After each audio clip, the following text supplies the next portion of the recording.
ကဘာကြီးကိုခေါင်းချောက်စေခဲ့တဲ့နှင်းလူတွေရဲ့လက်ဖွားယိုကြီး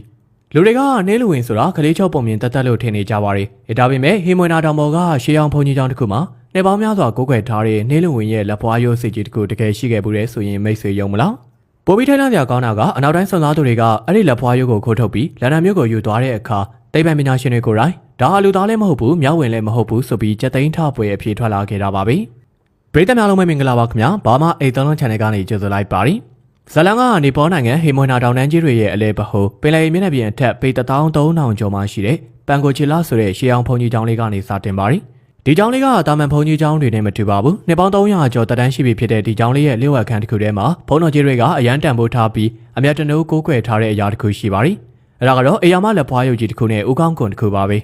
လက်ဖွားရုပ်ကြီးကတာမန်လူတယောက်ရဲ့လက်ထက်အများကြီးပိုကြီးမှပြီးအရေးပြားတွေကမင်းနဲ့ကမာတောက်နေတဲ့မန်မီတစ်ခုလိုဖြစ်နေပါရီဘုံတော်ကြီးတွေနဲ့ဒေသခံရှားပါလူမျိုးတွေကတော့ဒါတောင်တန်းတွေပေါ်မှာနေထိုင်တဲ့ဒနာအီလာနှင်းလူဝင်ရဲ့လက်ဖွားနဲ့ဦးကောင်းကွန်စစ်ပဲလို့အခိုင်အမာယုံကြည်ထားကြပါရီ1950ပြည့်လွန်နှစ်တွေဆိုတာကဘာတွင်းကစွန်စားရှာဖွေသူတွေဟေမွေနာတောင်ပေါ်ကိုနှင်းလူဝင်ရှာဖို့အယူမူသွားရောက်ခဲ့ကြတဲ့အချိန်ပါ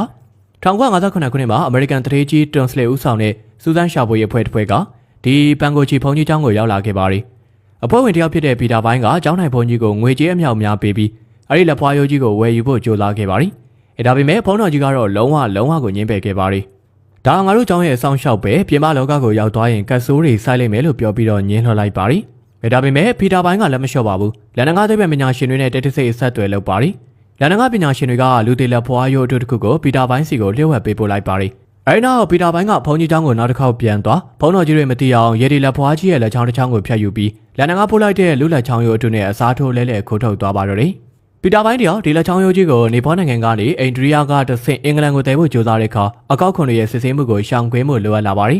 အဲဒီချိန်အိန္ဒိယမှာအပန်းဖြေခရီးလာရောက်နေတဲ့ကမ္ဘာကျော်ဟောလိဝုဒ်ရုပ်ရှင်မင်းသားကြီးဂျေမီစတူဝတ်နဲ့သူ့ရဲ့ဇနီးဂလိုရီယာတို့ကိုပီတာပိုင်းကအကူအညီသွားတောင်းပါရီမင်းသားကြီးကလည်းစွန်စားရတာဝါသနာပါသူပြီးသဘောတူလိုက်ပါရီဇနီးဖြစ်သူဂလိုရီယာကဒီရေဒီရဲ့လက်ချောင်းရိုးကြီးကိုသူမရဲ့အတွင်းခံဝတ်စားတွေထဲတဲ့တက်တာလေးထဲမှာလုံခြုံစွာဝှက်ပြီးလန်ဒန်မြို့ထိအောင်မြင်စွာမှောင်ခိုခိုးထုတ်ပေးသွားခဲ့ပါရီဒီလိုနဲ့ဟေးမွေနာတောင်ပေါ်ကလျှို့ဝှက်ဆန်းကျဲလက်ဖွားရိုးကြီးကလန်ဒန်မြို့ကခင်မီတခွဲခန်းနေစီကိုရောက်ရှိသွားပါတော့တယ်လန်ဒန်ကိုရောက်တဲ့အခါမှာတော့ကမ္ဘာကျော်လူဝင်ပညာရှင်ဒေါက်တာအော့စမန်ဟေးလ်ကဒီလက်ဖွားရိုးကိုအသေးစိတ်ခွဲခြမ်းစိတ်ဖြာစစ်ဆေးလိုက်ပါတော့တယ်အားလုံးကဒါဟာဝက်ဝန်ဒါမှမဟုတ်တခြားဒရိတ်ဆန်တကောင်ရဲ့အယိုးဖြစ်လိမ့်မယ်လို့ထင်မှတ်ထားခဲ့ကြတာပါဒါပေမဲ့စစ်ဆေးမှုအဖြစ်ထွက်လာတဲ့အခါမှာတော့သိပ္ပံလောကတစ်ခုလုံးတုံ့လို့သွားခဲ့ပါရီဒေါက်တာဟေးလ်ရဲ့မှတ်တမ်းအရဒီလက်ဖွားရိုးကဝက်ဝင်ရိုးလုံးဝမဟုတ်ပါဘူးမြောက်ဝင်တကောင်ရဲ့အယိုးလည်းမဟုတ်သလိုတာမန်လူသားရဲ့အယိုးနဲ့လည်းလုံးဝကွဲပြားနေပါရီဒါဟာလူဝင်မျိုးနဲ့ဝင်အကောင်တကောင်ရဲ့အယိုးဖြစ်ဖို့များပေမဲ့ကမ္ဘာပေါ်မှာငါတို့သိထားတဲ့ဘယ်မျိုးစိတ်နဲ့မှကိုက်ညီမှုမရှိဘူးဆိုပြီးတော့